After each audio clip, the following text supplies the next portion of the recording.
Rebonjour, et ben voilà, je me suis reconnecté sur la page de LMAX et j'ai passé mon mot de passe et compagnie. Voilà, j'ai ouvert cette belle petite page. Maintenant, je vais me connecter sur PRT. Avant de me connecter sur PRT, je voulais vous dire, soyez pas effrayés. Ça fait 2 jours que pour le dos, j'ai aucune information pour le dos et puis le SPX 500. J'ai aucune information, j'ai juste les informations sur les mini lots US PX 500 mini, voilà, et puis ben, le dos mini aussi, j'ai leur cotation. Mais voilà, c'est tout ce que je voulais vous dire. Mais c'est pas dérangeant, c'est exactement les mêmes cours, seulement c'est des mini lots. Donc pour ouvrir PRT, il faut se mettre ici. On demande à ouvrir un chart, excusez-moi, je passe en anglais. On demande d'ouvrir un graphique interactif, tout simplement. Une fois, on clique. Là, on voit qu'on est chez IT Finance, le propriétaire de PRT. On lance la plateforme. On ouvre le logiciel d'exécution. À ce stade-là, c'est possible que comme c'est pas installé sur votre ordinateur, on vous demande de télécharger ça. Donc faites le téléchargement et puis relancez si c'est nécessaire. Reloguez-vous et puis relancez. Et vous arriverez à nouveau sur cette page et vous recommencez le processus. Alors, quand on en est arrivé là, on peut faire, oui, quand on en est arrivé là, on peut fermer notre Google. Maintenant, nous sommes sur PRT. On demande de rien changer surtout.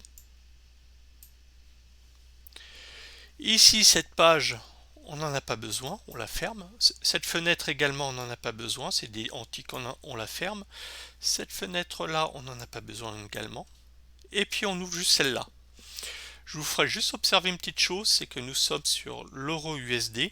Ce que je vais faire, c'est je vais chercher ce qui m'intéresse, le SPX 500 mini.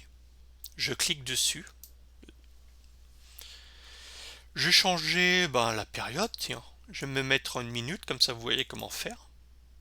On peut changer les unités. On peut choisir une journée si on a envie. On peut choisir X unités. Moi je laisse sur X unités par défaut. Il me donne ce chiffre-là. Ici, il m'apparaît des lignes de résistance, mais j'en ai pas besoin. Donc j'appuie ici pour les effacer. Maintenant, je vais grossir le graphique, comme ça vous verrez ce qui se passe au fur et à mesure que je le modifie.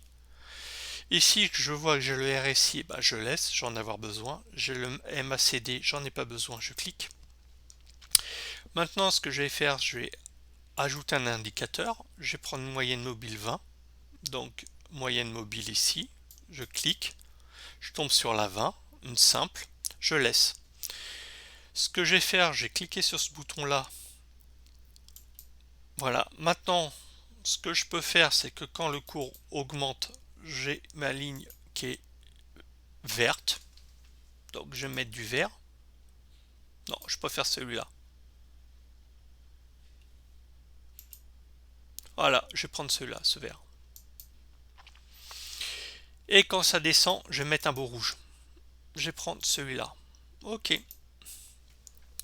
Je vais faire une ligne un peu plus épaisse pour voir quelque chose. Et maintenant, je vais mettre en trait continu. Voilà. Donc, vous pouvez vérifier, ça fonctionne bien. En 20, ça baisse, le prix baisse.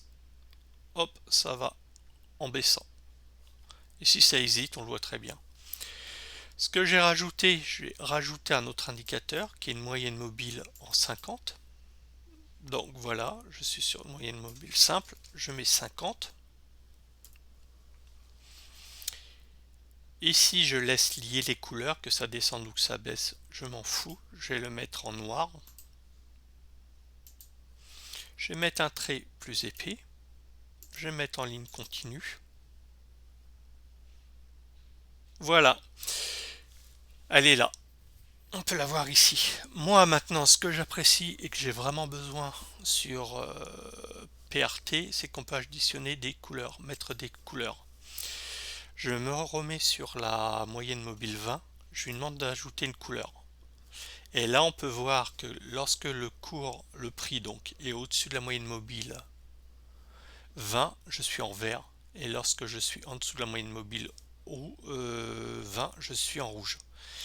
On peut aussi faire la même chose avec la moyenne mobile 50, mais ce qui est judicieux à faire, c'est de la faire réagir par rapport à la première moyenne mobile, celle de 20.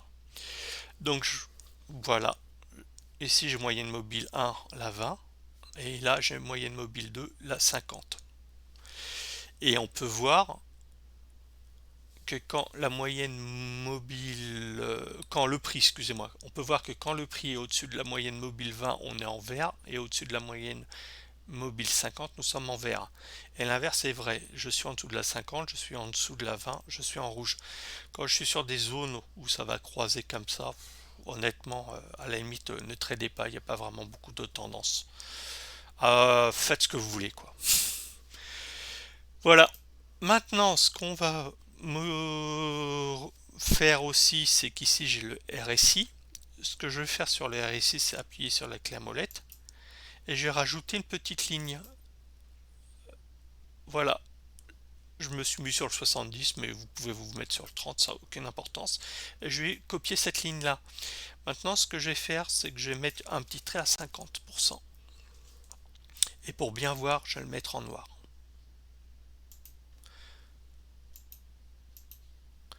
Je vais le mettre un peu plus épais. Et là, on se rend compte tout de suite qu'il est plus épais. Le 30, je vais le laisser je vais le mettre en rouge. Ok. Je vais le mettre plus épais. Ouais, ça me va, je vois bien. Le 70, je vais le mettre en vert. Ou vous pouvez le laisser en bleu, mais vous faites ce que vous voulez hein, au niveau des couleurs. On est vraiment très libre. Je vais le mettre plus épais. Et voilà.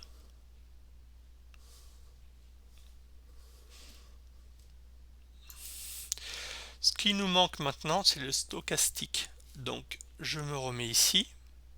Voilà, ici, je clique un bon coup et je tape. H. Je prends le stochastique.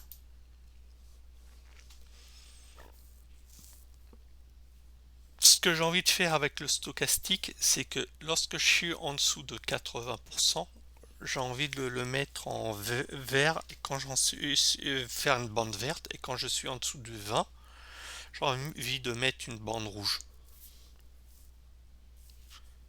Donc je me mets sur ligne horizontale 20. J'ai demandé d'additionner une couleur. D'additionner, excusez-moi, je parle en anglais. Je vais leur demander d'ajouter une couleur plutôt.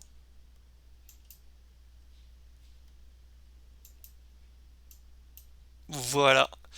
Et j'ai changé cette couleur. Je vous avais dit que je ferais du vert. Du rouge plutôt. Ok. Je vais faire la même chose avec la 80. Je mets dessus. Je demande d'ajouter une couleur. Ligne 2. Et je vais lui faire réagir par rapport à la ligne 1.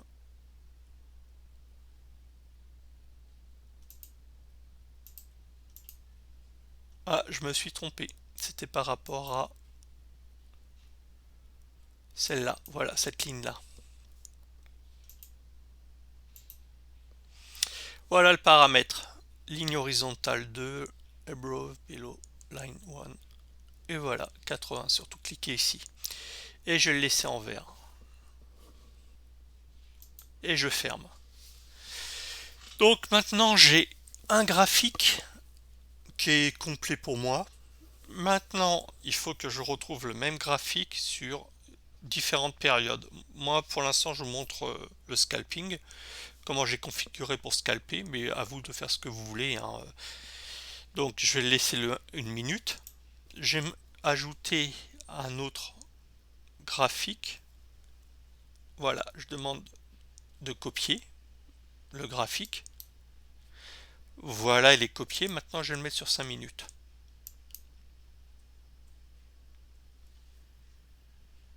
Ah là, il est beau. Ça réagit bien. Maintenant, je vais le copier à nouveau.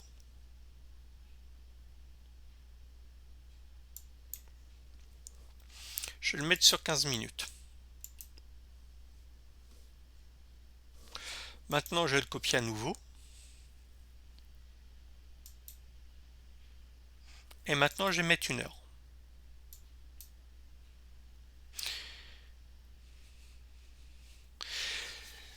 J'ai copié mon graphique 3 fois, c'est-à-dire que maintenant à l'écran, j'ai 4 graphiques. J'ai essayé de les faire apparaître sur une seule fenêtre. Si vous voulez en mettre plus, si vous voulez utiliser le 4 heures et le daily la journée, vous pouvez continuer à copier et à rajouter 4 heures, etc.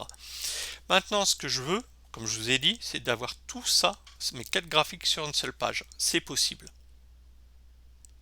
Je me mets ici, excusez-moi, voilà, et je clique sur cette fenêtre. Et je vois que cet petit onglet est là. Voilà, je vous le montre, je vous le détache comme ça vous voyez bien. Ici j'ai sur options, j'ai sur multi Windows Screens, et puis je vais sur cette troisième. Je demande en fin de compte à ce que tout apparaisse sur la même ligne et que ça soit bien partagé. Et voilà ce que ça donne. Maintenant je vérifie. Ici vous avez le 1 heure, ici le 15 minutes, le 1 minute et le 5.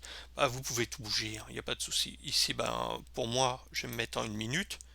Ici je vais le mettre en 5 minutes. Ici je vais le mettre en 15 minutes. Et ici je vais le mettre en 1 heure. Maintenant, vous pouvez ouvrir votre logiciel que vous utilisez pour trader, mettre la plateforme qui vous intéresse, le mettre dans un coin, celui-là, sur celui d'1 heure si vous voulez, tout ça, ça fonctionne très bien. Un conseil, quand vous en êtes arrivé là, surtout sauvegardez.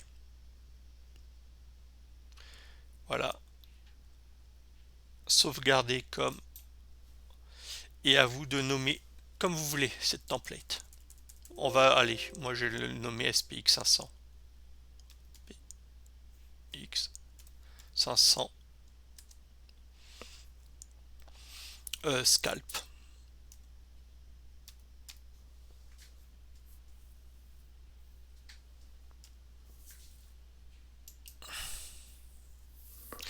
Et dorénavant, chaque fois que vous relancerez PRT, vous irez sur